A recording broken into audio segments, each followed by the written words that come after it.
Video games. There's so many different types of video games nowadays that it feels like there's something for just about anyone. You can enjoy something like Fortnite for its wacky crossover shenanigans, Kingdom Hearts for its expertly designed combat and story, or maybe even Star Wars Kinect because we get it, you're different. But with how many different types of games there are out there, how does one decide what their favorite is? After all, there's so many different types of games that set out to do so many different things. It can be daunting to choose just one to definitively stand above all the others. Is your favorite game the one that's the most fun? Is it the one that had the biggest emotional impact? Is it the one that had the most content? The best story? Is it one that you can sit down and blast through no matter what you're going through and still have a great time? Is it just one that makes you laugh a lot? Any one of these could be a reason for any particular game to be your favorite, and every one of them is just as valid as the others. Unless you like Danganronpa, then you're just weird. For a lot of people, myself included, it's just a feeling you get. The game has something about it that really connects with you, even if you aren't able to put it into words. The game will immediately pop into your head with no warning and stay there rent-free. For the longest time, that's how I felt about my favorite game. It's been constantly on my mind since I played it back in 2018. And even though I've played a good number of games before and since then, none of them have come anywhere close to topping it. It's a niche game I'm sure you've never heard of before. It's a little cult classic known as Persona 5.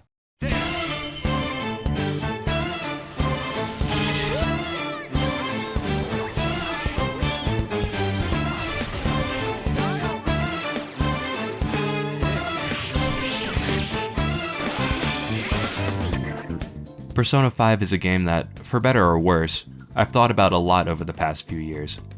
I bought it on a whim on the way out of a GameStop one summer, and I can't say I've had a game hit me quite as hard as P5 did and continues to do so.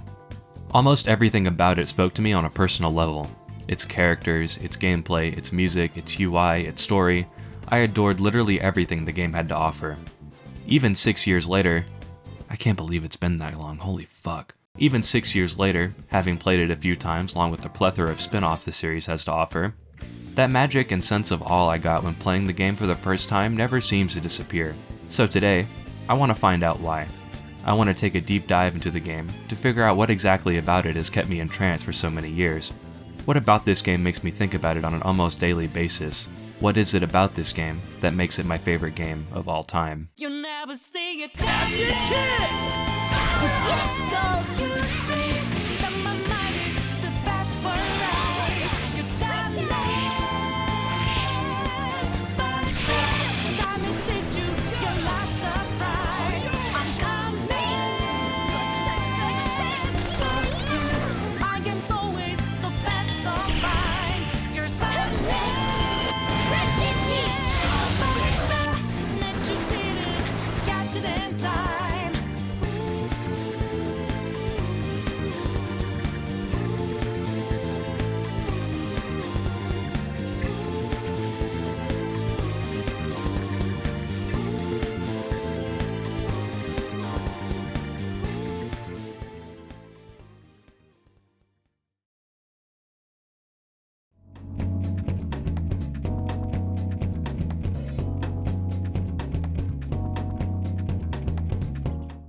Persona 5 probably has my favorite opening hour in any piece of media.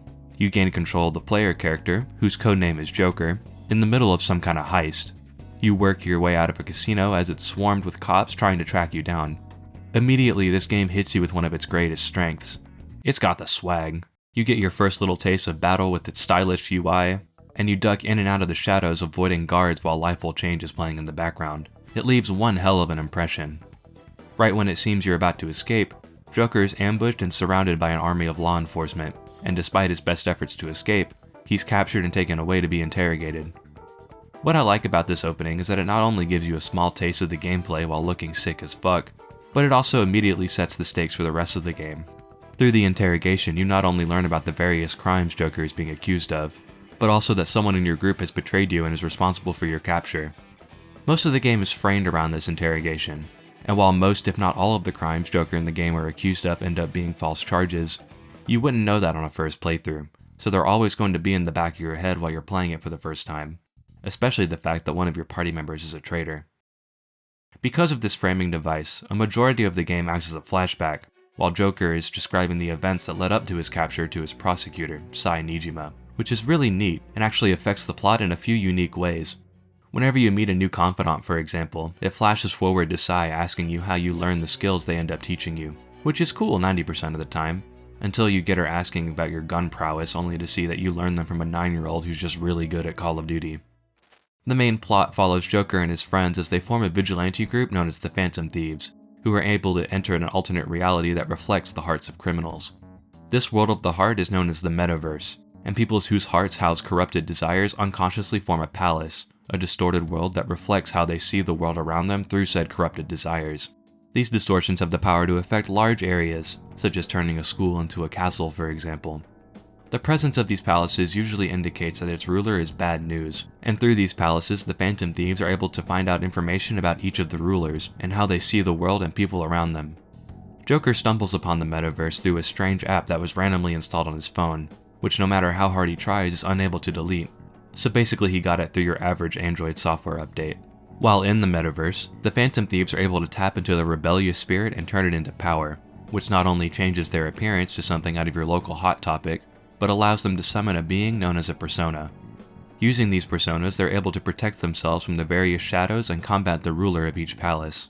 At the core of each palace is a treasure, an object that holds some kind of significance to the ruler, and is in some way responsible for sending them on the path that led to their desires becoming corrupted. Every palace acts as its own story arc, with each subsequent ruler generally becoming progressively more and more nefarious as time goes on. The first arc is centered around Suguru Kamoshida, a PE teacher who abuses his students, namely his star volleyball team. Then you have Ichiryusai Madarame, an artist who steals the artwork of his students and passes it off as his own for profit. Junya Kaneshiro is a mob boss, who's blackmailing high school students across Tokyo to traffic drugs and perform other various mob activities. Kunikazu Okumura owns this universe's equivalent to McDonald's, and pushes his employees to the brink of collapse before discarding them without a second thought. And then finally you have Masayoshi Shido, a politician using the Metaverse to boost its popularity, and is in some way tied to most if not all of the other palace rulers. He's also responsible for getting Joker put on probation, by falsely accusing him of assault before the events of the main game. Each palace usually results in a new party member joining the Phantom Thieves, and as your party grows, so too does the strength of the enemies you encounter. While that structure sounds like it could get repetitive, there's enough variance in the gameplay and story arcs themselves to keep things interesting. There's a lot, and I do mean a lot, to go over in terms of story stuff, but before we get too deep into that, I want to go over Persona 5's main gameplay structure. Persona 5's main gameplay loop is split into two distinct areas: the turn-based dungeon crawling of the Metaverse, and the day-to-day social sim aspect between major dungeons. These two distinct gameplay styles should be completely contradictory to one another, but in practice they end up leading into each other in an extremely fluid manner.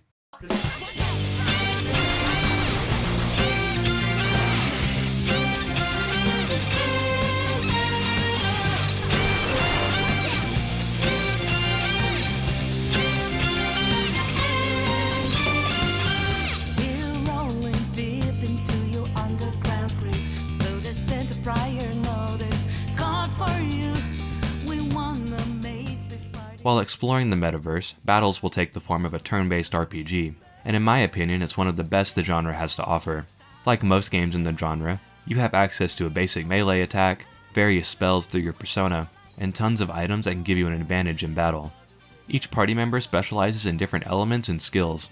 Ryuji, for example, specializes in electricity and physical skills, while Morgana focuses on wind and support. Every character also has a unique gun type that each have different attributes, like ammo count and shot type. You can even customize them to have bonus effects, like dealing status ailments, or even giving them a higher attack power. Most enemies will have a weakness, and by exploiting it or getting a critical hit, you can deal extra damage and knock them down. Some attacks will also apply status effects, and by following with specific skills you can deal technical damage.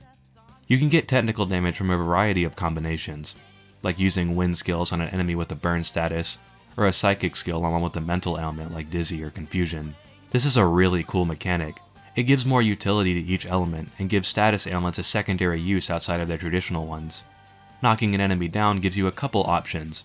By default you're given a one more, which allows you to take an extra turn. The enemy can do this too though, so you have to be sure to manage your party's weaknesses. While the one more system is present in most of the modern Persona games, this game in particular introduces the baton pass system. allowing you to pass extra turns to a party member to potentially strike a second weakness and extend the chain. By default, passing your turn also temporarily increases the attack power of whoever you pass the baton to, but you can later upgrade it to add a slight healing property too. By knocking down every enemy on the field, you can either nuke them with a flashy all-out attack, or you can enter a negotiation. During a negotiation, you have the opportunity to bully a shadow for their lunch money or items. Through this, it's possible to farm both items and money, but shadows have a limit to how much abuse they're willing to put up with, so you have to be careful or you'll be the one getting farmed. While the rest of your party members only have access to one persona, Joker has the unique power of the wild card, which allows him to hold multiple personas at once. By talking to a knockdown enemy, you have a chance of recruiting them to your team depending on what you say to them. Shadows have different personality types, and saying the wrong thing can make them mad and get back up to attack you. As you progress through the game, the amount of personas you can hold will slowly increase, which will give you more and more options in battle. Since you can only hold so many personas at a time, it's important to pick and choose the strongest ones so that you're ready for any situation, and that's where the Velvet Room comes in. The Velvet Room is a place where Joker can fuse personas together to make stronger ones. The way fusion works in this game is particularly brutal. These bitches got personas getting beheaded, electrocuted, hung, cut in half with chainsaws. It's insane. The fusion system is actually one of my favorite aspects of the Persona series in general. I think it adds a lot of variety and personalization to your battle prep. When you fuse personas together, you can choose a few skills to pass on to the new persona. Through this, you can give skills to a persona that might not get them otherwise, which can help with covering weaknesses or just making them absolutely busted. On top of the different resistances and skills each persona has by default, it's pretty easy to find a persona that fits any battle situation. Every time I was struggling with a boss fight or enemy encounter, I would go to the Velvet Room and see what kind of new creations I could cobble together. And 9 times out of 10 that would give me the edge I needed to get past whatever I was stuck on. The Velvet Room even offers services outside of Persona Fusion. For one, you can summon any persona you've recruited or created from the compendium, provided you can pay the fee. And you can also itemize personas to turn them into unique equipment and skill cards, or sacrifice personas to strengthen other ones. In Persona 5 Royal, they added a feature called the Fusion Alarm. After a certain amount of battles, a fusion alarm will trigger, and while the alarm is active, you'll get bonuses for using the Velvet Room.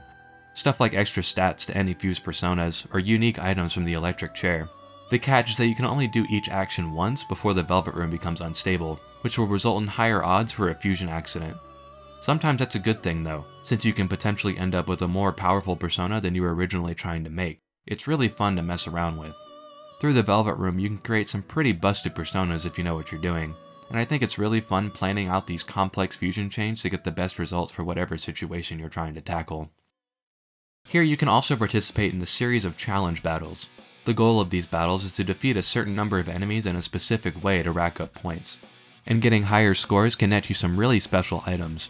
The bonus requirements change between each battle, stuff like dealing damage with a certain party member, or finishing the battle in a certain number of actions. Most battles have a particular gimmick, things like testing your ability to baton pass, taking advantage of technicals and status effects, stuff like that. While most of the battles are pretty easy to beat if you're at the recommended level, the real challenge comes in trying to get the highest score possible. Being able to plan ahead and chain together bonus actions is essential if you want to get the highest score. This mode even has special battles against the P3 and P4 protagonists, which are really challenging even without the bonus objectives. This mode is really fun to play around with, and rewards you for experimenting with the game's battle system more than the regular game does in some regards, which makes it really fun to come back to. All of the different gameplay mechanics seamlessly come together to make an extremely addicting gameplay loop. Going into battle and exploiting enemy weaknesses, and then turning recruited personas into some insane powerhouses is a lot of fun, and never got old throughout each of my playthroughs. I think what sets this battle system apart from other turn-based RPGs I've played is the sheer flow of the battle system. Every action is tied to its own button, so after you start to get a feel for how battle works, you can seamlessly string together actions one after another. It's really fun to ambush an enemy and immediately pop a cap in their ass when they aren't ready. I think the place the battle system really shines is the boss fights. Each one usually has their own gimmick, whether that be super powerful attacks or having to beat the boss in a time limit, and they push your knowledge of the game's systems to its limits. A few of them require you to send a party member off to do something while the rest of your party is distracting the boss, and who you send can actually matter depending on what boss you're fighting. For the Kamoshida boss, for example, you don't want to send On, since Kamoshida is always ogling her, so you have to send one of the other 2 members while she distracts him. A rather infamous encounter is the one with Okumura, as to a lot of people it comes off as a massive difficulty spike. It's one of the few fights in the game that I feel tries to take full advantage of the baton pass system. It sees you trying to take out a group of enemies in only a handful of turns before they self-destruct. The fight will only progress if you beat the wave before they do that, and this is also happening while you're under a time limit, so if you aren't prepared with the right personas and or items, it can easily kick your ass. While I really enjoy this boss fight, I also understand that it's pretty different from the rest of the bosses and catches most people off guard. Hell, I've played this game a couple times and I've still got bodied during my most recent playthrough. Funnily enough, the boss is easier on the highest difficulty due to the increase in weakness and technical damage, which this boss is centered around. It's just funny to me that to make the boss easier you have to increase the difficulty instead of lowering it. Thankfully none of the other bosses are as brutal as Okumura, and act as a fitting conclusion to each palace. Another moment that sticks out to me is the boss against Shido, where he separates you from your party near the end of the fight for a one-on-one battle. Not only does this increase the stakes in an already pretty intense fight, but it's also super cool both thematically and in a gameplay sense. The game also features a couple super bosses, which kind of vary in terms of their difficulty. The first one you'll probably encounter is the Reaper, who you'll sometimes stumble upon while exploring mementos. He can be pretty vicious if he catches you off guard, but thankfully you can make the fight easier for yourself if you intentionally get ambushed by him, since for some reason it removes one of his turns. Once you get the hang of it though, he's not too bad, and he's really good for late game experience grinding. A fight I really like is the one against the Twin Wardens. Like the Reaper, they use a lot of the strongest skills in the game, but now there's two of them attacking you at once. And if you don't defeat both of them at the same time, they'll heal each other. So you have to alternate between the two and make sure you defeat both of them at the same time. It's a really cool fight. The last fight I want to touch on for now is the one against Lavenza, which I'm not really a fan of, I'm gonna be honest. This fight's gimmick is that each phase has a different thing you have to do to avoid being one-shot. The first phase is pretty simple. Lavenza will cycle through different personas and you have to bypass her resistances to deal a certain amount of damage in a set turn limit. In the second phase, you have to deal technical damage each turn, or she'll instantly turn around and end the fight, which I don't think the game tells you to my knowledge, but it's pretty doable once you figure it out. The third phase is where things start to get a little bullshit. It's similar to the last phase, except you have to deal a critical hit each turn. While there are skills and items that can increase your critical rate, even with those active, it's pretty frustrating to make it this far into the fight and lose because of some bad RNG. The last phase is the most straightforward on paper. It's more of a standard fight, but every 6 turns she'll try to nuke you with a Megadolian. But I swear I could never figure out how you're supposed to survive this. For context, I had a persona with max stats for this fight, and I had my whole party buffed while she was debuffed, and she would still one-shot me with this move. This fight's just a little too RNG heavy for my liking, and it felt like I had to abuse some of the more broken personas to even stand a chance, but I would be lying if it wasn't gratifying to finally take her down after a few hours of bashing my head against a wall. When outside of battle, the game turns into a linear dungeon crawler with light puzzle elements. There are some hidden pathways with treasure chests here and there, but in general the path forward is usually pretty obvious, and the puzzles are never so difficult that they'll completely halt your progress. Yes, that includes the airlock puzzle, you stupid fucks. They're all still involved enough to be fun and thematically relevant though. You have to learn to sneak your way around the shadows, or you'll raise the palace's security level, which will make enemy reinforcements spawn after each battle. Each palace also has a unique visual theme. They all do a pretty good job of standing out from one another. You got a castle, a museum, a casino, a fucking spaceship, all of which are unique and offer different gameplay scenarios. I noticed that the dungeons seemed to get more and more linear as they went on. Kamoshida's palace has a couple connecting paths that act as shortcuts to different parts of the castle, but you'd realistically never need to use these because you can fast travel between any safe rooms you find while exploring. When you send the calling card before fighting the palace boss, the security level is maxed out and Life Will Change starts playing, which should be pretty epic until you just warp to the boss room and it ends in 3 seconds. To me, these shortcuts suggest you were intended to run through the whole palace to reach the boss, which I think would have been kinda neat, but I also understand why they dropped it.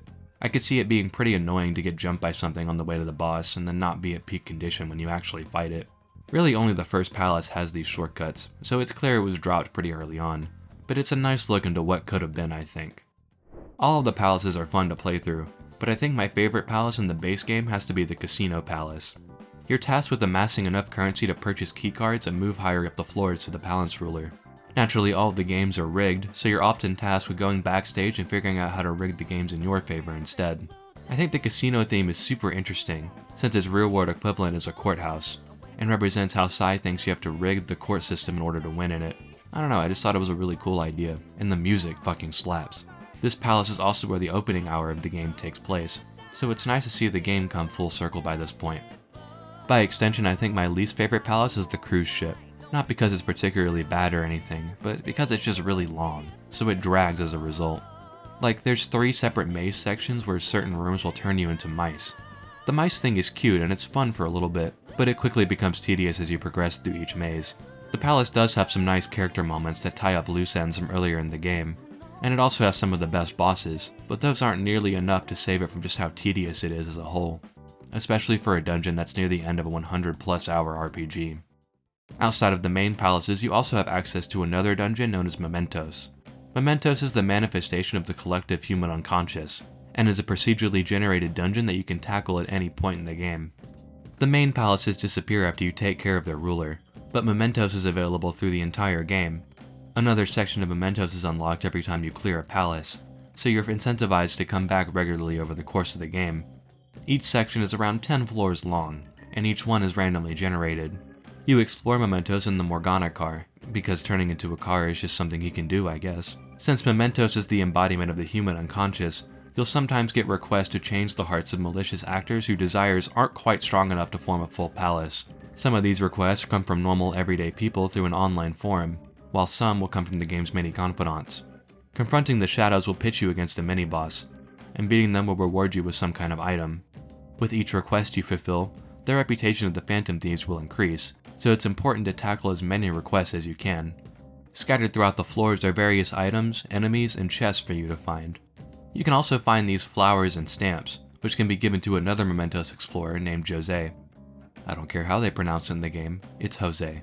Jose is exploring Mementos to try and learn more about humans, and you can give him the flowers you find in exchange for various items, and you can use the stamps to give you various buffs while exploring Mementos, like extra items, money, or experience. Jose is a really weird character. He spends the whole game trying to learn about humans, but you never really learn an awful lot about him. You can fight him near the end of the game, but he's kind of a pushover by that point, so I don't know if it's really worth it. He feels like some kind of setup for a future title, but for now we don't really have an awful lot to go off of. The items he has are pretty damn useful though. Every once in a while you encounter some bonus floors that have different effects, like some that are pitch black, some that have extra items or enemies, and one that immediately spawns the Reaper because fuck you. Mementos is nowhere near as intricate as the palace, but that's by design. It's mostly there for you to have a place to get money and experience in between dungeons, and in that sense it fulfills its job pretty well. It may not be the most interesting dungeon in the world, but it doesn't overstay its welcome either, so it's a great place to level up or acquire some extra personas in between palaces. While I praised the shit out of the battle system earlier, there's a few things about it that don't quite stick the landing, especially in the Royal version of the game. While Royal is the better version of the game overall, the game balance has become extremely lopsided in the player's favor. There's a lot of mechanics that can completely break the game in half. Hell, some of them allow you to break it from the very beginning of the game. First, let's talk about persona traits. Traits are bonus abilities attached to personas that have various effects, like increasing the amount of health you restore with a healing spell, reducing the amount of SP required for certain skills, or maybe increasing your chance to inflict status ailments. You can only have one trait per persona, and while most traits can be passed on through fusion, some stronger personas will have more powerful unique traits. On paper, these are a neat little addition, but in practice I think they're a little too powerful for their own good. For example, there's one trait that increases the amount of damage done with the counter, and coupled with a passive skill that does the exact same thing, you can almost quadruple the damage reflected during a counter. And with how many skills there are that activate a counter, you can easily curb stop most enemies with a very simple setup. There's a lot of skills that have effects like this, and while you do have to work a little bit to get the more busted ones, I still think it's a little too easy to abuse the really good traits. I do like the idea of personas having innate passives though, so I hope they fine-tune it for the next time around instead of just axing it. There's a few other minor changes to Royal that make the game overall easier to play, which I'm actually okay with for the most part. For example, all of your party members start with Baton Pass unlocked by default, which wasn't the case in the original game. You had to unlock it by hanging out with each party member you recruited. They also adjusted the way guns operate. In the original, each party member had a set amount of ammo for each palace visit, and it wouldn't refill unless you left the metaverse or used a specific item. But in Royal, gun ammo refills after every battle, at the cost of a lower ammo pool. These two changes aren't the worst thing in the world, they're more quality of life things more than anything, so I'm okay with these changes, even if they work fine the way they were in the original game. Royal also added these super moves called Showtime attacks. These attacks sees two party members team up to deal a lot of damage with flashy attack animations. There's a lot of different character combinations, and all of the animations are really fun to watch. They only appear when you or the enemy are low on health, so you don't really get to abuse them either, which is good for moves that can be as powerful as these. One change that was more hit or miss was the addition of will seeds. Will seeds are the coalesced forms of palace distortions, and there's 3 of them per dungeon. They're normally hidden off the beaten path. They aren't super well hidden or anything, but it's cool to have an incentive to poke around a little bit. When you find all 3 of them, they'll combine to form an accessory. These accessories are pretty useful on their own, but they can be further upgraded if you take them to Jose and Mementos. Most of these upgrades will give you a unique skill that are representative of the palace they're from, but some of them also get busted passive upgrades. The one you get from the Bank Palace, for example, is stupid broken. It gives you an innate barrier that reflects almost every normal element in the game. I put this accessory on a party member during a boss about halfway through the game without realizing it had this passive effect. This boss already has a lot of scripted moments, but because the accessory was reflecting physical damage for the entire fight, I barely had to do anything by the time I gained proper control. While not every accessory is as busted as this one, it can still get pretty insane. And for free accessories that aren't too difficult to find, I think they're just a little too broken for what they are. The worst offender of game-breaking stuff though has to be the DLC personas. It's only natural that Atlus would include some DLC stuff to squeeze that little bit of extra cash out of you. While some of it is actually pretty neat, like the bonus costumes for example, most of it has a negative effect on an already pretty easy game. On my first few playthroughs of Persona 5, I didn't really touch the DLC personas. Sometimes because I didn't have them, but mostly because it didn't feel right to use this bonus thing in a normal playthrough. So when I went out of my way to use them in this most recent playthrough, I was shocked to see just how insane these things are. To give you an idea of how busted they can be, let's take a look at one of the weaker ones, Orpheus Picaro. This persona is level 13, and not only does it start with Agilo, a mid-game fire skill, but it also has a unique skill called Neo Cadenza. This skill not only moderately restores your HP, but it also raises the attack, defense, and evasion of your entire party. To put it into perspective, there's a late game skill called Heat Riser that temporarily raises all the stats of one party member. Neo Cadenza does this at the beginning of the game, while also healing you and having a significantly lower SP cost. And you can get it before you fight the second boss. Needless to say, this is an extremely busted persona for this early in the game, and she starts with this skill by default. And this is one of the weaker DLC personas. There are other examples that are even worse, like Izanagi no Okami Picaro. I say that one 3 times fast. Who has a move called Myriad Truths that does almighty damage 3 times in a row. And his unique trait further increases his already insane attack power depending on your compendium completion. This persona is so busted that with the right setup, he can one-shot the Reaper, which is a late game super boss mind you. A lot of these DLC personas have extremely busted traits and skills for where they are in the game, so they're just the better option a lot of the time, which is just lame. Now it'd be one thing if you had to be the same level as these guys to fuse or summon them, like every other persona in the game. But because we can't have nice things, these guys are special. For these guys in particular, you can just summon them from the Persona Compendium once for free, for each DLC persona. This means at the start of your game you can summon a high-level DLC persona and steamroll the entire game if you wanted to. You might be thinking, oh come on, who would go out of their way to ruin the games for themselves? And I would agree, but I've met people who have done just that. I can't tell you how baffled I was to hear that some people will just summon a level 99 persona at the start and be on autopilot for the entire game. What's worse is that every version of Royal now has the DLC included. They even went back and made the DLC free for the PS4 version. I guess it's good that you don't have to pay to win anymore, but you could argue that makes it worse if the broken stuff is now just there by default. You can't even pick and choose what DLC you want to use. If you want to use stuff like the extra bonus costumes, you have to activate all of the DLC, which includes a bunch of late game items and money on top of the DLC personas. It's either all or nothing. You could just say, oh, if you don't like them, then don't use them, and while that's true, someone who's playing the game for the first time won't know the difference between the DLC personas while fusing.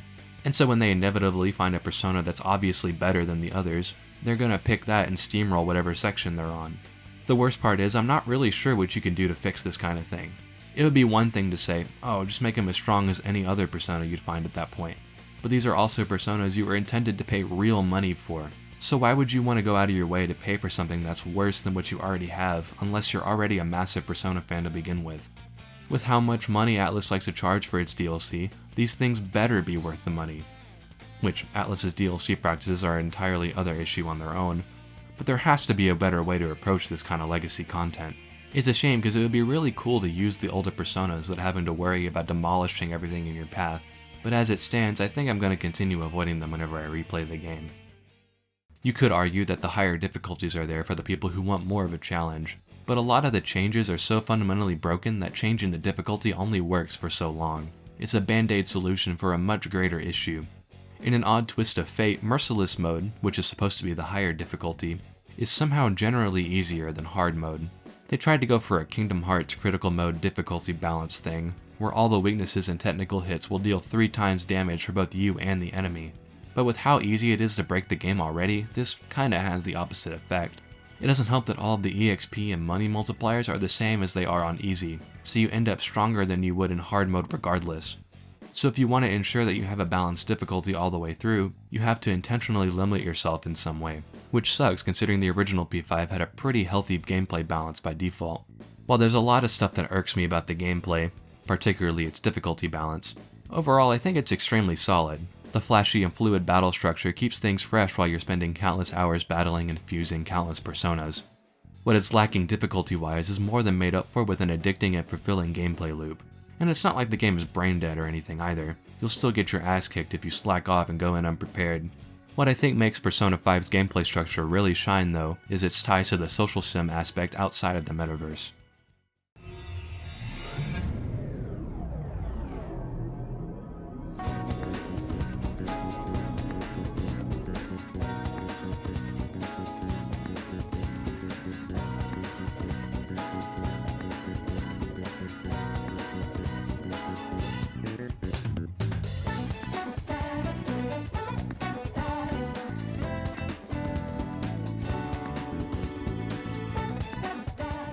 The second half of Persona 5's gameplay loop is nowhere near as exciting as the metaverse exploration, but it's still an integral part of the Persona 5 experience. When he's not out destroying shadows and stealing hearts, Joker spends his days acting as a normal high school student. This includes a wide variety of activities that you can perform during your free time.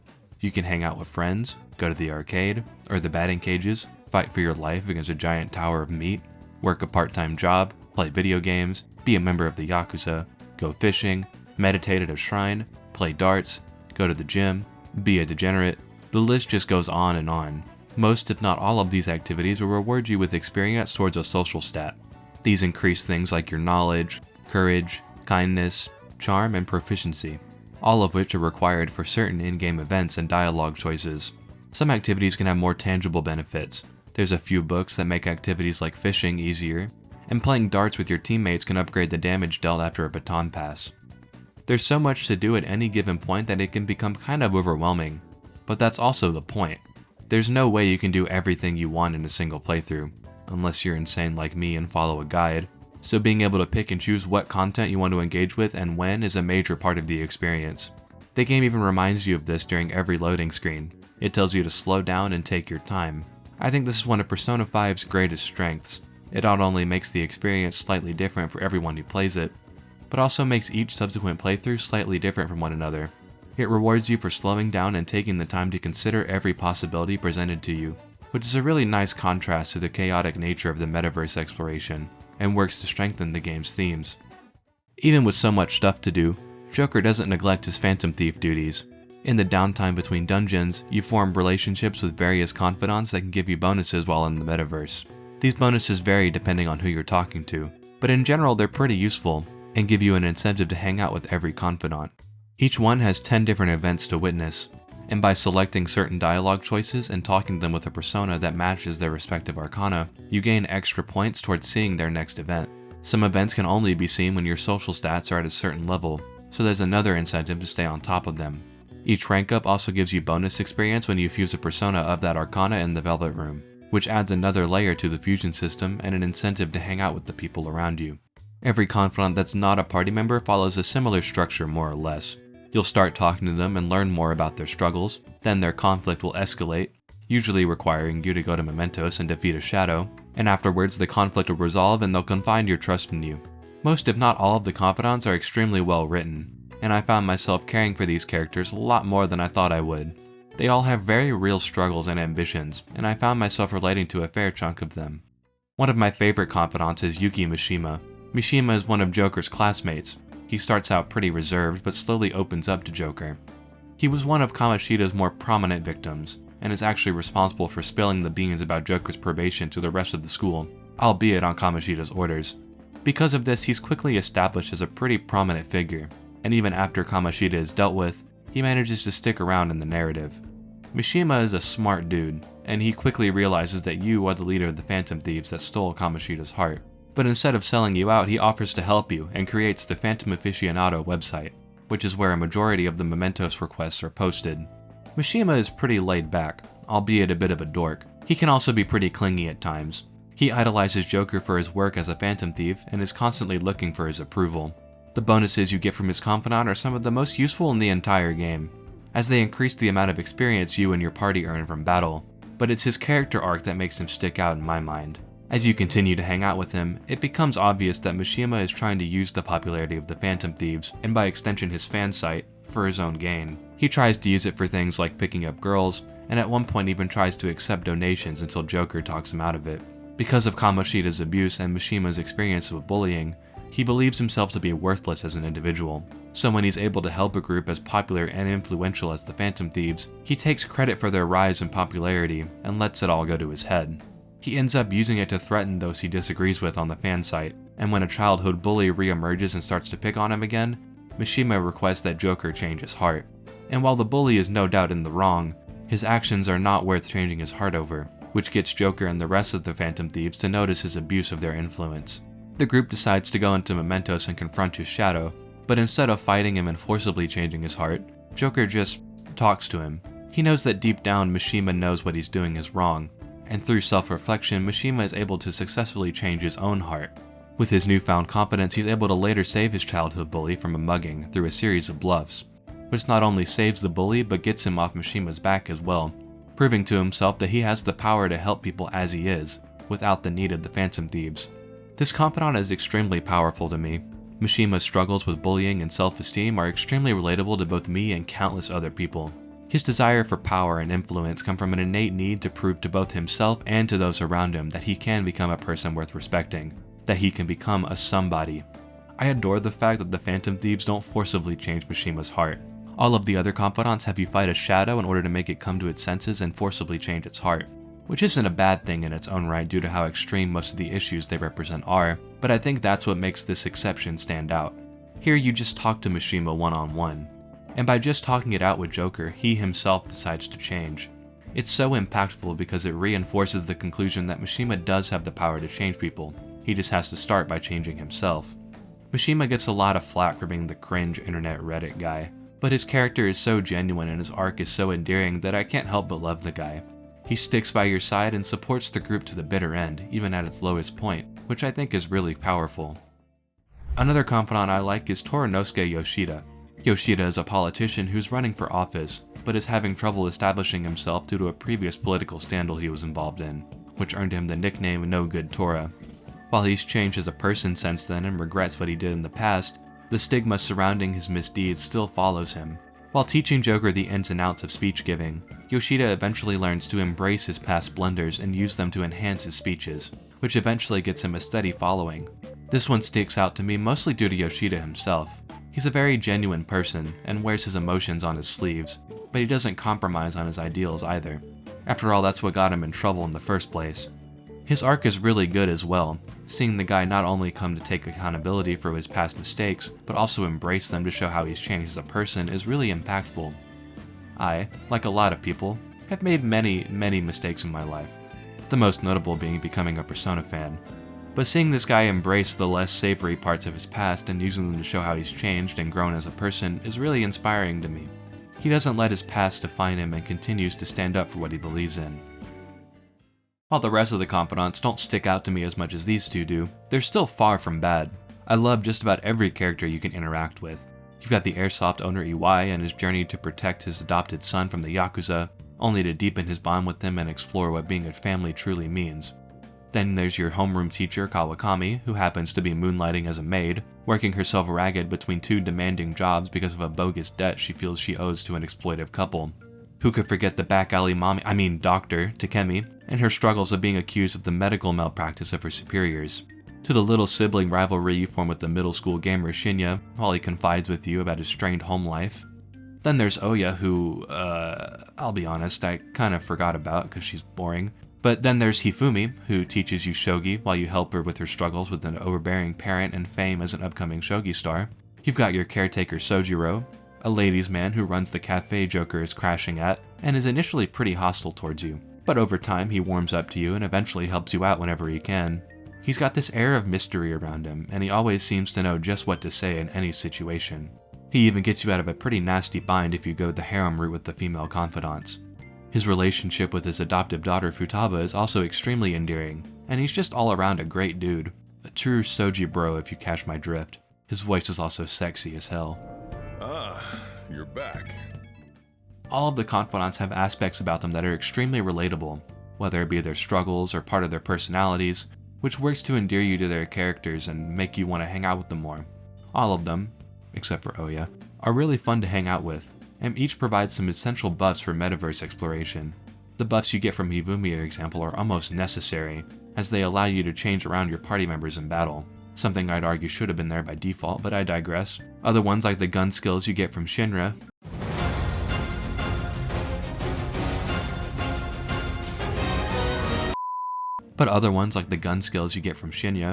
or the various money and confidant multipliers you can get from Chihaya are also extremely useful. You can also spend time with each individual member of the Phantom Thieves after you clear their respective arcs. Due to their greater focus in the plot, the structure of the party member confidants is slightly different than the other ones. They each share a number of abilities, like the ability to heal status ailments or endure a fatal attack for Joker, but they still each get one or two unique abilities on top of that. Since they get more development over the course of the main narrative, they usually deal with an aspect of their character arc or getting a better feel for them as a character, and at the end their persona will evolve into a stronger variant of their original one. I think what makes the party members in this game stand out to me is their likability. There's no one member that I dislike, and each of them has some kind of aspect that I find somewhat relatable, which helps me connect and care about them on a more personal level. Because of that, I'd like to discuss each one, and what I like about each of them. Ryuji Sakamoto is easily one of my favorite party members, both in terms of story and for his utility in battle. He specializes in electricity and physical skills, and he quickly becomes a beast the further you get into the game. Ryuji is the titular bro character, and is one of the first students that Joker meets. The two quickly find themselves trapped in Kamoshida's castle, and they work together to unveil his misdeeds. Ryuji was one of Kamoshida's first victims, and as such he has a personal stake in bringing him to justice and knows what his true nature is firsthand. Ryuji's brash, go-get-em attitude tends to get him into a lot of trouble, but he means well, and is always there to back up his friends. At first glance, Ryuji is your standard hot-headed brute, but once you get to know him, you'll find that he's a lot more nuanced than you might expect. Ryuji is responsible for the disbandment of the Shujin track team. Kamoshida was constantly provoking the members of the team, because he didn't like them and wanted a reason to get them disbanded. He would constantly pick on Ryuji in particular, because he knew he would be the one most likely to lash out, and all it took was one outburst for Kamoshida to get the track team shelved, and in the process he broke Ryuji's leg to set an example. This hits Ryuji particularly hard, because he comes from a lower income family and was planning on using the track scholarship to ease the burden of his education on his mom, but all of that went down the drain at the hands of Kamoshida. Because of this, Ryuji sees taking Kamoshida down as a sort of atonement for his actions. But even after he's taken down, he still has to deal with constant reminders of his past outbursts. His confidant is all about him confronting the track team and dealing with their resentment towards him and other members of the team while they try to bring it back. Ryuji works behind the scenes to help the team come back as strong as possible. But when the team does come back, he refuses to actually join them again, having found a new place to belong with the Phantom Thieves. While Ryuji is dealing with his outburst against Kamoshida in smaller ways throughout the entire narrative, I think this ending to his confidant is the best example of his mindset. He understands that what's done is done, and while his intentions may have been noble, in the end his actions hurt both his future and the future of those around him. Everyone makes mistakes in their lives, that's just part of being human, but being able to recognize and own up to those mistakes and work to atone for them is what separates the men from the boys, which I think is expertly showcased in Ryuji's confidant. Outside of his confidant, Ryuji is a pretty laid-back dude. He's not the smartest tool in the shed, but he makes up for that with his sharp instincts and just being fun to be around.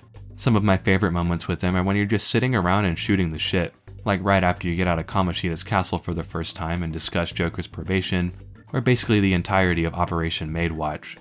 A common struggle with the whole group is allowing the popularity of the Phantom Thieves to go to their head, but Ryuji gets hit particularly hard by this. He lets the fame go to his head and influence his decisions a little more than he should, and his loud mouth gets them into trouble more than a few times. But he learns to appreciate his ability to help people more than the fame that comes with that. Ryuji is a way more rounded character than a lot of people give him credit for, and he's always been one of my favorite party members because of that.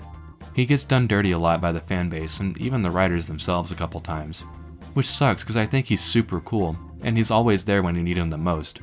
He's the kind of guy to kiss a homie goodnight, and I appreciate him for that. Morgana is a character that gets a lot of flack, but I'll be honest, I never really got the hate for the little guy. Morgana is this little cat-like creature that Joker and Ryuji stumble upon while trying to escape Kamoshida's castle. He's pretty knowledgeable about the inner workings of both the Metaverse and palaces, and he offers to teach Joker the ropes in exchange for helping him explore the depths of Mementos. Morgana believes himself to be a human, whose true form has been distorted by cognition, so by exploring Mementos he hopes to find a way to restore his original form. He takes the form of a cat in the real world, and stays with Joker every waking moment of the day. I think this is the source of a lot of the hate surrounding Morgana. After he joins your party a short ways into the game, he is with you 24/7. I never really took issue with it since he pretty much acts like a glorified text box, but I guess the overexposure could get on someone's nerves fairly quickly. His confidant is one of the few that are automatic, so it ranks up over the course of the story. For the first few palaces, Morgana handles the navigation duties for the party, but as the party grows and people more suitable for navigation take the helm, Morgana kinda takes a back seat in terms of explicit contributions. This starts to eat away at Morgana subconsciously, as he begins to worry that his role in the group has been replaced and that the group will have no future need for him.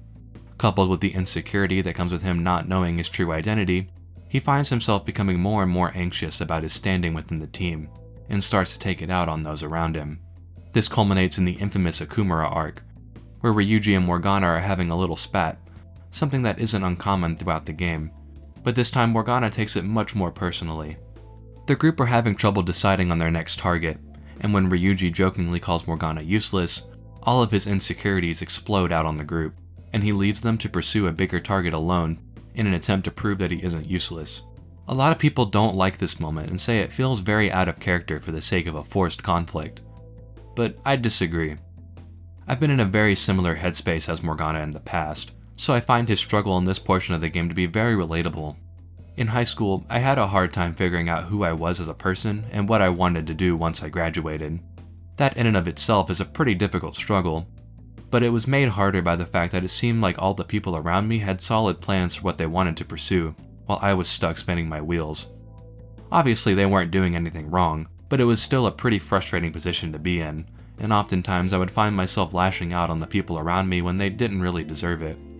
While I wasn't trying to figure out who I was in a literal sense like Morgana is, it was still difficult trying to find what kind of person I wanted to be and what I wanted to pursue for the next phase of my life. And coupled with your general teenage angst, I found myself in a pretty rough mental state. Pretty much the exact same thing Morgana is doing here.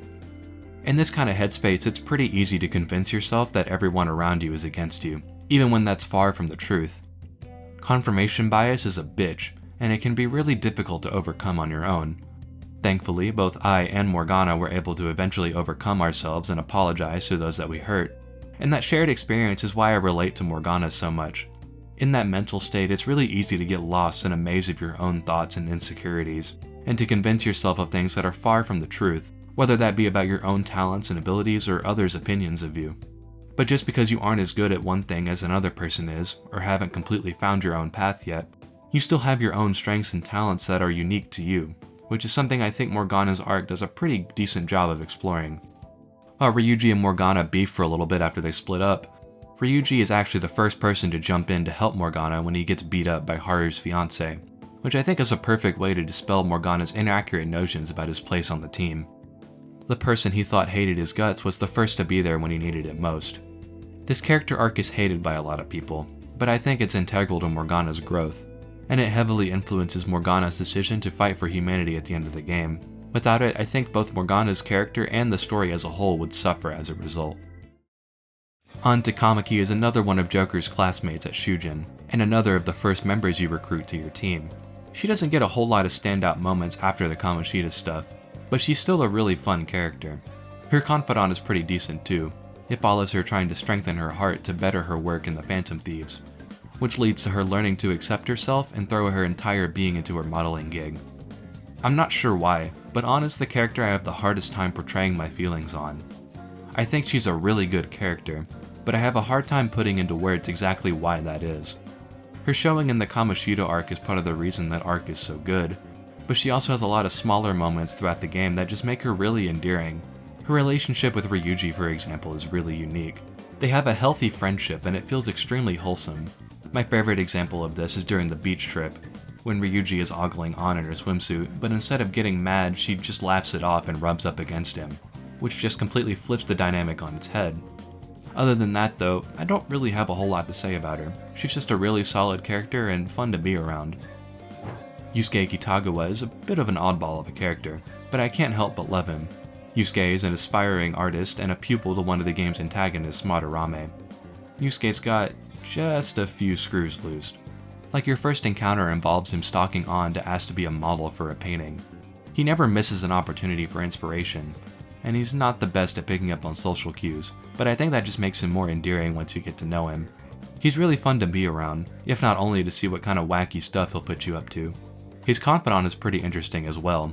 After Madarame is brought to justice, Yusuke is forced to move into his school dorms, and in the process loses the financial stability that came with having a sponsor. Now that he pursues art on his own time, he finds himself struggling to balance his desire for artistic integrity and his desire to compromise that for the sake of a broader ideal. He eventually decides that the balance of both is necessary to the human experience, and strives to encapsulate that in his art. His straightforward and blunt nature can sometimes get him into trouble, but he's also very genuine, and I just can't bring myself to hate the guy. He's the perfect guy to shoot the shit with, and I just can't get enough of him. Makoto Nijima is a character that's pretty hit or miss for a lot of people. She's heavily intertwined with the main story, more so than the rest of the characters, so as a result she gets a lot more focus than the rest of the party members. She's not my favorite Phantom Thief, but I would be lying if I said I hated her or something. I mean, come on, her persona is a motorbike that's sick as fuck. She can come off as pretty abrasive at times, but she more than makes up for that with her quick and level-headed thinking. She's the clear brains of the group, which is sorely needed when you recruit her into your party early in the game. I think her conflict with living up to the expectations of your family members and the stress that comes with that is really relatable, and the way she chooses to deal with that is very admirable as well. While she starts out letting people walk all over her and order her around in pursuit of furthering her own career, she eventually decides to forge that path on her own and not compromise on her ideals, which I think is a really strong character arc.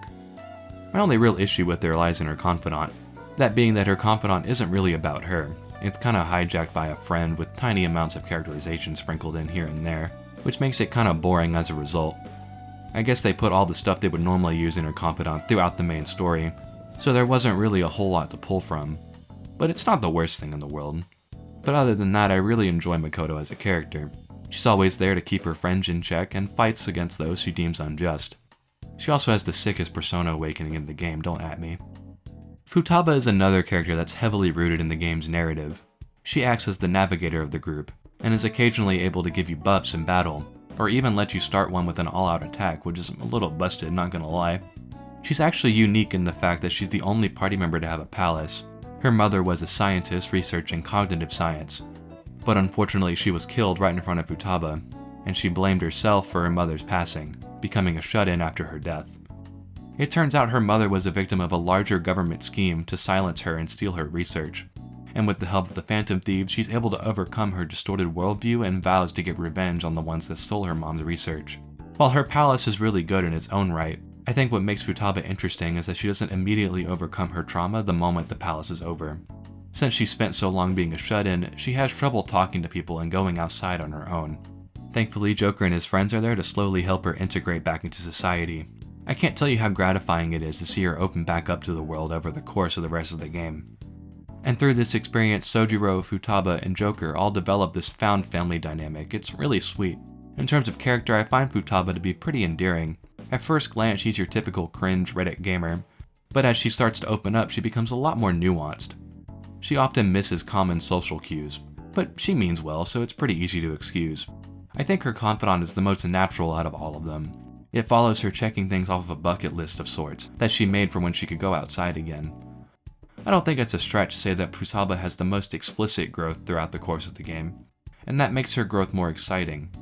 She becomes like a little sister to Joker, and it's great seeing her grow out of her shell as the game goes on. The last Phantom Thief we have to discuss is Haru Okumura.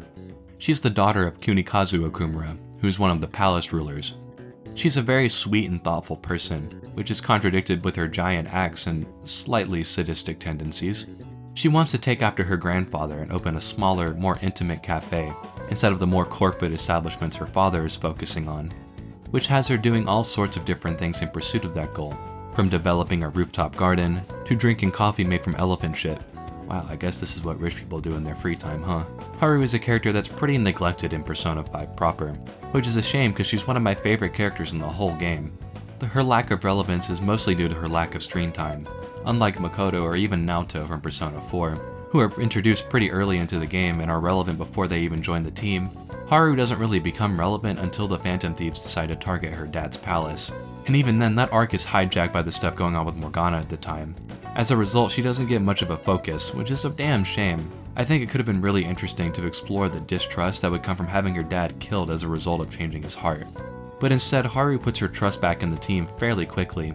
I'm not saying she needed to have a full-on villain arc or anything, but I think it would have been nice to see 2 or 3 more scenes of her doubting the group's intentions before deciding to join again. Shit hits the fan pretty quickly after she rejoins the team, with both Sai's and Shido's palaces happening pretty much back to back, so she doesn't get all that much time in the spotlight outside of her confidant. Said confidant though is actually really interesting. After her father's death, Haru inherited all of his company's stocks, which makes her the majority owner of Okumura Foods and gives her far more sway at the company than she's used to. With this comes the stress of not knowing who she can trust at the company, cause for all she knows they could be trying to take advantage of her and her newfound shares. Eventually she's able to bond with the sitting president over a desire for a more intimate consumer experience, and he offers to help ease her burden so she can focus on her own goals. Obviously most people aren't going to have to deal with something as volatile as a whole fast food conglomerate, but I like how Haru decides to deal with it by sharing her intentions with the company heads, and through something she put her heart and soul into no less, that being her homegrown garden. I think it's neat that just by talking to someone, Haru was able to see that the sitting president was nowhere near as bad as she was making him out to be in her head, which is something I know I struggle with a lot. All of the female confidants in this game end with an option to date the person in question, but Haru is the only one who actually gets pissed off if you friendzone her. Like, it's brutal, she kicks you out immediately, she's pissed. I guess I gotta date the rich girl and set myself for life so I don't make her sad. What am I gonna do? I'll manage to recover somehow, I'm sure. But in all seriousness, I think Haru is an extremely strong and well-rounded character, and it sucks that the game doesn't give her the recognition she so rightfully deserves. The confidants in Persona 5 are some of the most unique character interactions I think I've had in any video game. I found a lot of their character arcs to be extremely relatable and or impactful, and the benefits you get from them give it that little extra push to make even the lesser ones more worth your time. They work to embody the game's themes of bonds and the power of the human heart and all that other anime schlock really well. Not only do you get to meet some great characters in the process, but you also get a ton of great skills. It just goes to show that taking the time to learn about your friends and those around you goes a long way to making you a more powerful Phantom Thief.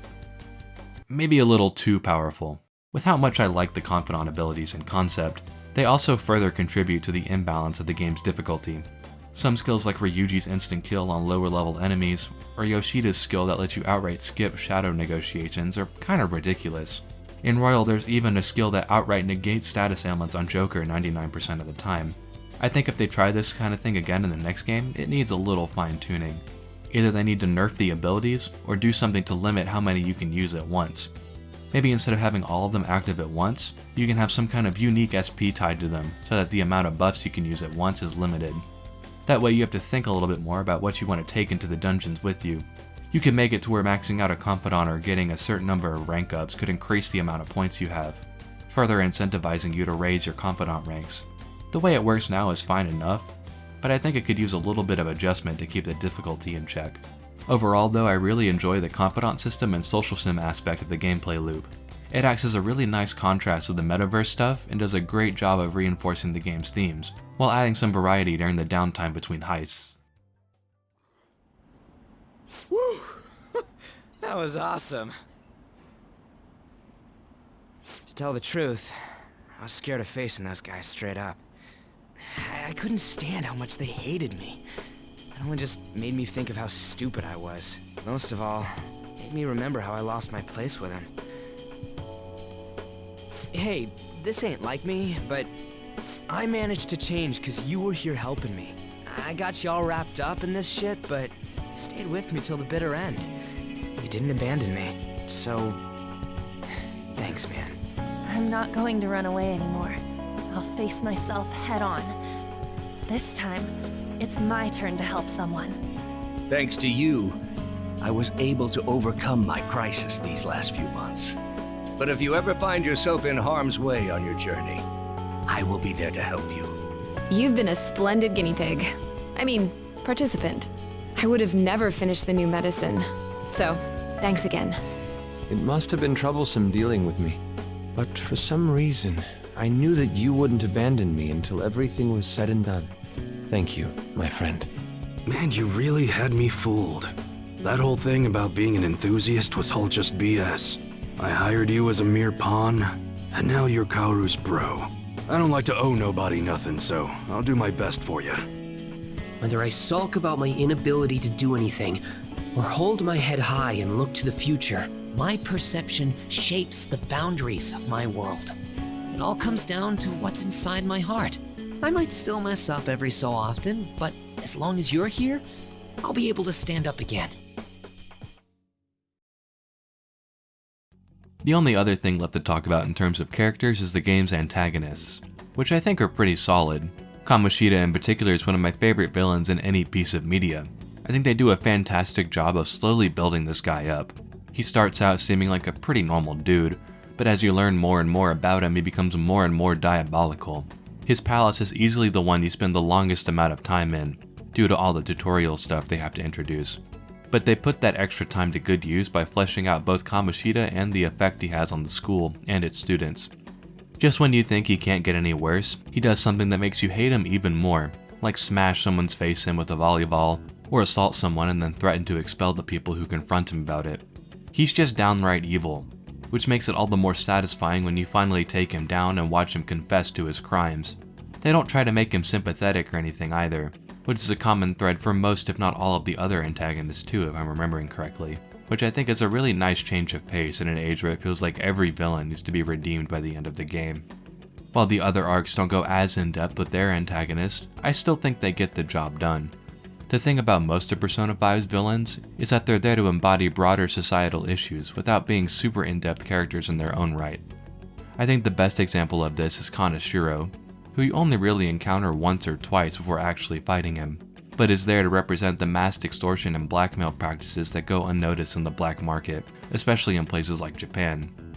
These more broader antagonists work in tandem with the struggles the characters are going through at the time to create a more compelling narrative structure, which I think works really well for the most part, with maybe the Akumura arc as an exception due to all the stuff going on at once.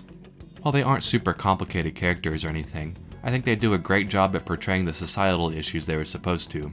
The only one I have an issue is the politician Musashi Shido. Shido is set up to be the big bad of the game. He's the mastermind behind the mental shutdown incidents and sets up the Phantom Thieves to take the fall for him. He's even responsible for getting Joker put on probation before the events of the main game. While I don't mind this idea on paper, I think it's kinda silly how they try to tie him to just about every palace ruler you've fought up to this point. Like, I can buy that Kaneshiro and Akumura were funneling money into his campaign, but you expect me to believe that Madarame, some random artist, is also funneling money to him through his counterfeit business? I don't know, man, that just seems kinda like a stretch to me. It just feels a little too perfect for him to be involved in just about every major conflict in the game, especially considering there's another villain after this who is also manipulating things from the shadows. He's still a pretty good villain though, and perfectly embodies the influence of corrupt politicians. I just think he has a tad too much influence, if that makes any sense. His boss fight is still sick though. While most of the villains are nothing to write home about, none of them stand in comparison to the GOAT, Goro Akechi. Akechi is a pretty prominent figure throughout the entire game. Early on, Akechi establishes himself as a celebrity detective, and gains fame by opposing the actions of the Phantom Thieves. He's also really fucking hot. He and Joker meet during a school trip, and quickly form a sort of rivalry as they get to know each other, each sharing with one another their opposing worldviews and opinions on justice. Near the end of the game, he joins your team in an attempt to change Sainijima's heart, only for Joker to be captured shortly after. It's pretty obvious to anyone with a brain that Akechi is the traitor that sold you out. But I'd argue that's kind of the point. The twist isn't that Akechi is evil, it's that the Phantom Thieves already knew and had a counterplan in place. From here, it's revealed that Akechi is actually Shido's bastard child, and he was randomly gifted the Metaverse Navigator similarly to Joker.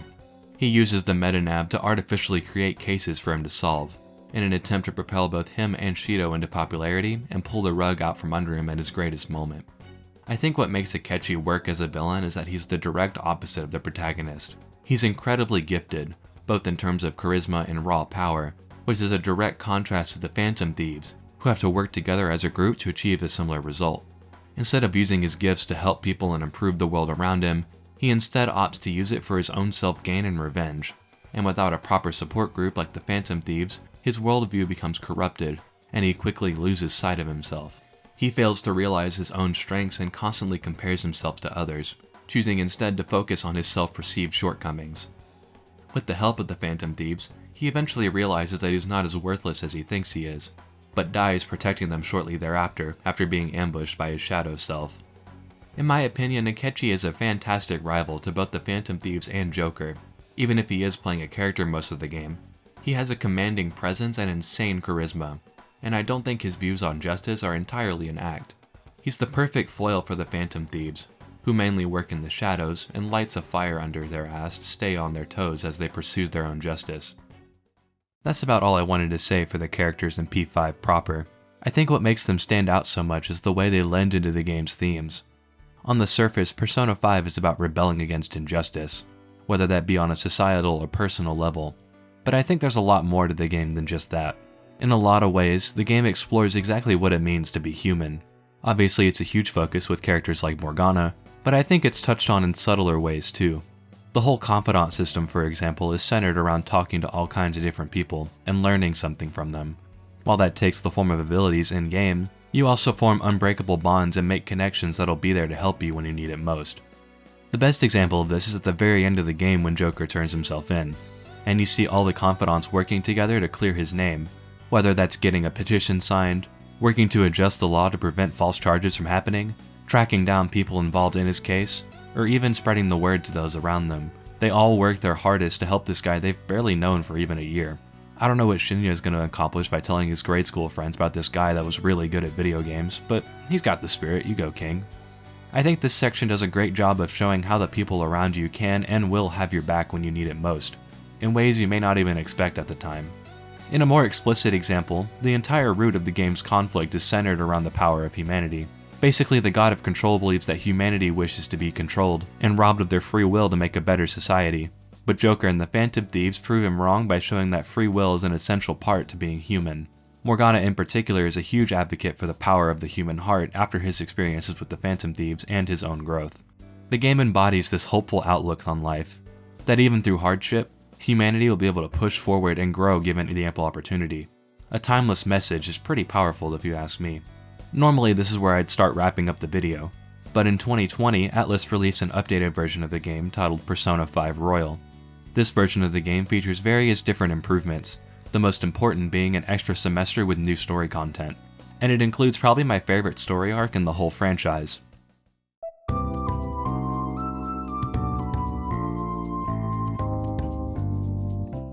The Persona franchise is no stranger to updated re-releases. Most of these re-releases add new gameplay mechanics and story content, but they tend to be pretty hit or miss depending on who you ask. Persona 5 Royal is the newest addition in this cycle of re-releases, and I'd argue it's the best one yet. Royal features a variety of gameplay adjustments and balance changes, which, as I've discussed earlier, can be a little bit of a mixed bag, but overall I think they work to improve the base experience outside of the game's difficulty. They gave Joker a grappling hook, which ups the cool factor of any game by default. They also added a side mode called the Thieves' Den. The Thieves' Den is an area where you can buy and place various locations and characters around in this little diorama-esque set. It's pretty neat. You can even play Uno with your party, because everybody has Uno, dipshit, it came free with your fucking persona. It also features a set of challenges you can complete during the main game, like filling the persona registry, doing various things in the overworld, beating the game's super bosses, stuff like that. By completing these challenges, you unlock a currency that allows you to buy more set pieces or even gallery items like promotional arts and cutscenes. It's a really cool addition that highlights a lot of the history of Persona 5, and you can even see some unique character interactions between characters that normally wouldn't talk to one another. The biggest addition by far would have to be the new story content. Royal introduces a third semester and 2 new characters, and even gives Akechi a proper confidant. Let's get that out of the way first. His new confidant is actually pretty solid. It gives him some much needed characterization before shit hits the fan, and does a good job of fleshing him out more as a whole. Though I find the end of it to be just a little too spoilery, if that makes any sense. At the end of his confidant, he takes you to Mementos and you have a one-on-one fight, which is really cool in concept, but afterwards he kinda goes mask off and starts talking about how much he hates you. It doesn't outright confirm he's evil, but it's pretty damn close. His tone of voice is way more sinister than normal, which is kind of a dead giveaway in my opinion. His betrayal wasn't the most hidden thing in the original game either, but I think this goes just a little too far with the hinting towards his true nature. With that out of the way though, we can talk about the 2 new characters, Kasumi and Maruki. Kasumi Yoshizawa is a gymnast who also attends Shujin Academy. She and Joker become acquainted pretty early into the game and decide to help each other out with physical training. Unfortunately, she's been struggling with her gymnastics performance, and as a result, she risks losing her honors status at Shujin. This causes her to become riddled with self-doubt, which further affects her performances. She actually takes an opposing stance to the Phantom Thieves. Not quite as vicious as Akechi, but somewhere in the middle between him and Joker. While this is a neat idea on paper, I don't feel it's really explored properly, and it's kinda just dropped altogether after a certain story event. About halfway through the game, she and Joker accidentally slip into an unknown palace, and she awakens to her persona.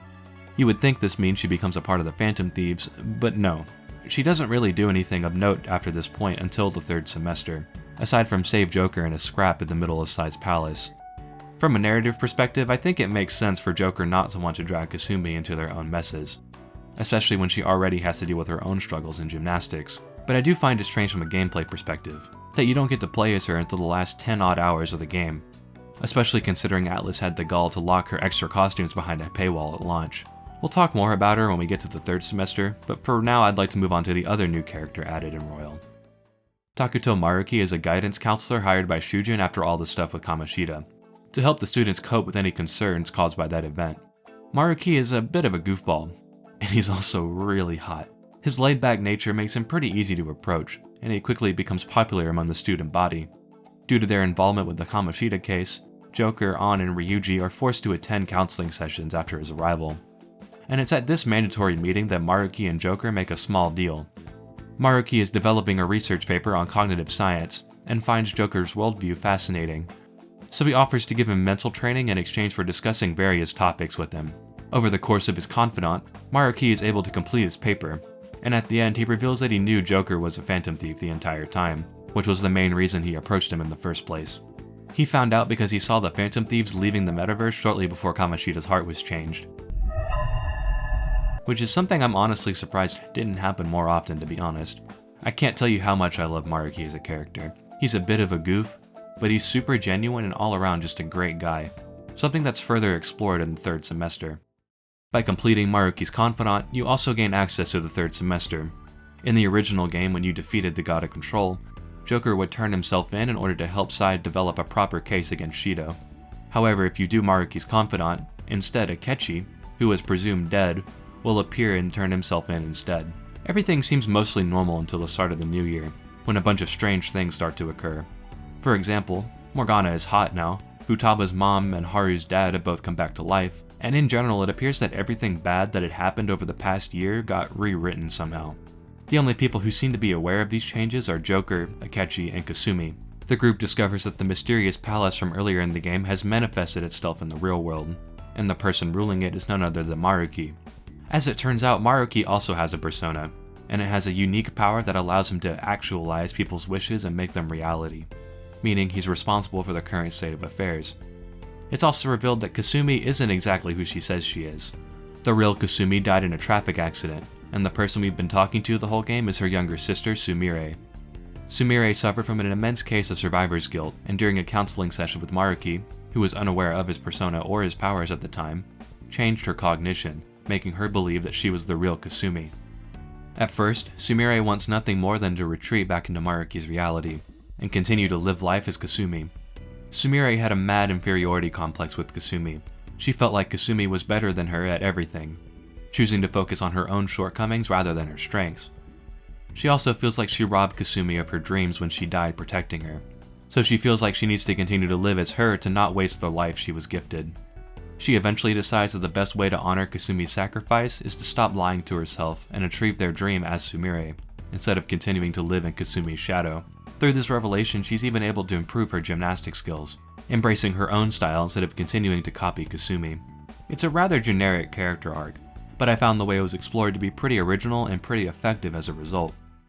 While I enjoy a majority of the third semester, there's a few small things I take issue with, namely revolving around Akechi. Now don't get me wrong, I love Akechi, and it's great seeing him in this more natural, unhinged state, but I feel like the other Phantom Thieves are a little too accepting of his presence in the group. This was also a smaller issue in the base game, with the group being quick to ask for his help taking down Shido, but obviously they didn't really go anywhere because he dies moments later. But here the group finds out he's alive, they say they'll be working together, and that's kinda it? Like, this person is responsible for killing Haru's dad, trying to kill Joker, and setting the entire group up for capture. You think there would be just a little more pushback against working with him. Other than that pretty small nitpick, I really enjoy this palace. In fact, it's probably my favorite in the entire game. I think it does a really good job of portraying Maruki's mindset, both through flashbacks detailing key points in his life, and through set pieces like the mental health quiz. It involves a series of moral questions that you have to answer in a way Maruki would, or you get punished, which I think is a really cool way to give insight into his thought process and morals. Instead of instantly wiping them from existence or something when it's clear the Phantom Thieves oppose him, Maruki gives them two options: accept his reality and have all of their wishes granted, or change his heart and revert reality back to the way it was. I think this conflict is fascinating, and there's a couple of reasons for that. For example, there's never a moment where Maruki is revealed to have any kind of malicious intent, which kinda caught me off guard. There's definitely an attempt to make him more sympathetic and give you a better idea of where he's coming from, but there's never a moment where he's revealed to have some malicious ulterior motive. He's genuinely a great guy through and through, and wants to save as many people as he can by granting their wishes, and that includes the Phantom Thieves. There's virtually no downsides to accepting his reality, so on paper it should be the perfect scenario. While exploring his reality, you see that everyone is extremely happy. Even if they're oblivious to their old lives, their feelings are still genuine. There's a few points where you can choose to accept Maruki's reality for a different ending, and in it everyone is living their best lives. Nothing bad happens. It's just what Maruki promised. A perfect scenario for Joker and his friends. For context, this game came out in the West in March of 2020, which was right around when the pandemic was really starting to ramp up. In a time that was filled with so much uncertainty and paranoia, it made me genuinely unsure about whether I would accept his reality or not. If everything was truly as perfect as Maruki promised, I wasn't sure which reality I would end up choosing if I were in this situation. Being the fair guy that he is, Maruki gives Joker and the gang time to explore his new reality, and decide from there whether or not they want to accept it. And it's here that I think the cracks in his reality start to show themselves. Even though nothing nefarious sticks out in the quote-unquote bad ending, there's still this really uncanny vibe to it. Everything just feels a little too perfect. While it's true that everyone is happy in this reality, there are a couple of concessions to make that possible. I think a great example of this is one of Yusuke's classmates, who has completely ditched being an artist in pursuit of another hobby. It begs the question, should you give up something you're passionate about to pursue happiness? Or should Maruki even have the power to make a decision like that for someone? To completely change the course of their lives without their discretion? Then there's the perspective of the Phantom Thieves.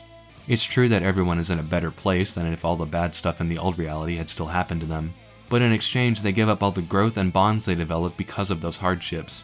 Is this new reality really worth giving all that up? To the Phantom Thieves the answer is no, and I think I'd probably agree. It goes back to that theme of the human experience from the base game, which I think the third semester builds off of extremely well. Yeah, pain and suffering aren't fun. I don't think I've ever met somebody who enjoys either, unless they're fucking weird. But the important things we learn from pain is what makes us human. As a result, I don't think a perfect world like this would be one that facilitates growth and human connection. It's through our imperfections that we find our strengths, and without the ability to learn and grow from those, we lose a big part of what makes us human. But at the same time, an argument can be made for the other side of the coin. Pain and suffering is a vague term, and able to go far beyond your average hardship. With his power, Maruki is able to help people who are in an otherwise irreparable situation, like those bedridden with an incurable disease, or someone who's lost a loved one without proper closure, things that can't be so easily overcome. Is it right to forsake those people for my biased worldview? It's hard to say, really, but I think that's what makes this conflict so interesting. There is no definitive right answer. At the end of the day, it comes out to a battle of beliefs, which I think is what makes the third semester so compelling. Given the context presented in the game, it's easy to see how the Phantom Thieves would come to the conclusion that they do, and it's the same for Maruki. And from there, it's just a battle of ideals. If you win, my heart will be... However, if I win, my reality becomes the true reality. I will overwrite all of existence with my own cognition. You know, there probably are plenty of people who'd ultimately benefit from your reality. But what about the people who want to take on the world themselves? How's it right to rob them of their opportunities? Some people want to run from their pain and cling to some other version of reality. But the knowledge I gained through that pain and my desire to move on, those are even more precious to me. And I won't let anyone take them from me again.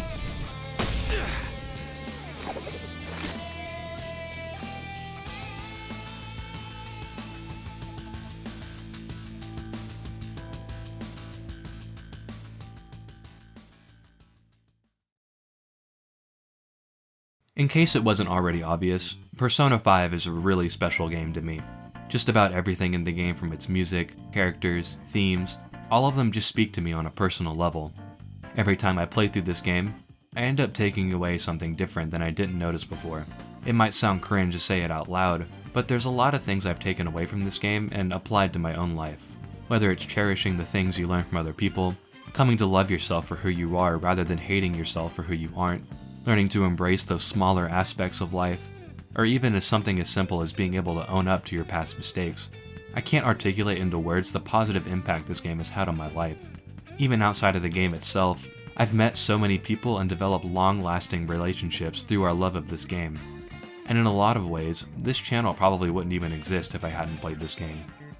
I've noticed the common consensus around this game shift over the years to a more mixed or negative outlook, no doubt in small part to the constant milking Atlas does with this game. And while I do enjoy a majority of the P5 stuff we've gotten in the past few years, it sucks to see people take out that angst on the original game. I won't act like all that stuff was perfect or anything, but it sucks to see the original game's reputation be unfairly ruined by stuff that came out after. To me, it will continue to be that 1 in a million game that I can come back to over and over again and never get sick of. It's a game that continues to affect me and change my life in so many small ways that I don't even realize till years later. Even so many years after playing it for the first time, I'll always appreciate this game for its earnest and hopeful outlook on the human experience, especially in a time that seems to get more and more uncertain as the years go on. This game is special to me, and I don't think I'll ever be able to stop thinking about it. Persona 5 is, and always will be, my favorite game of all time.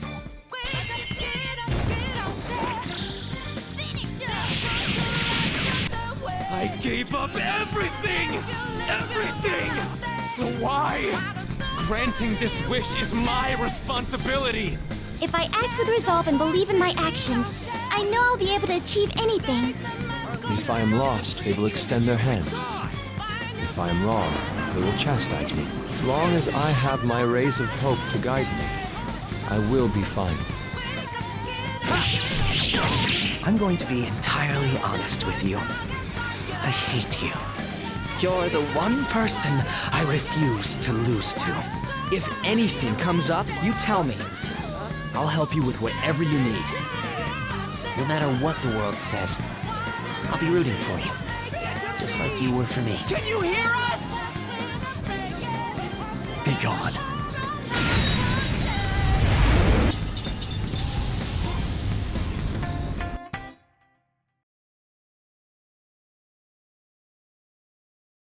Thanks for making it this far into the video.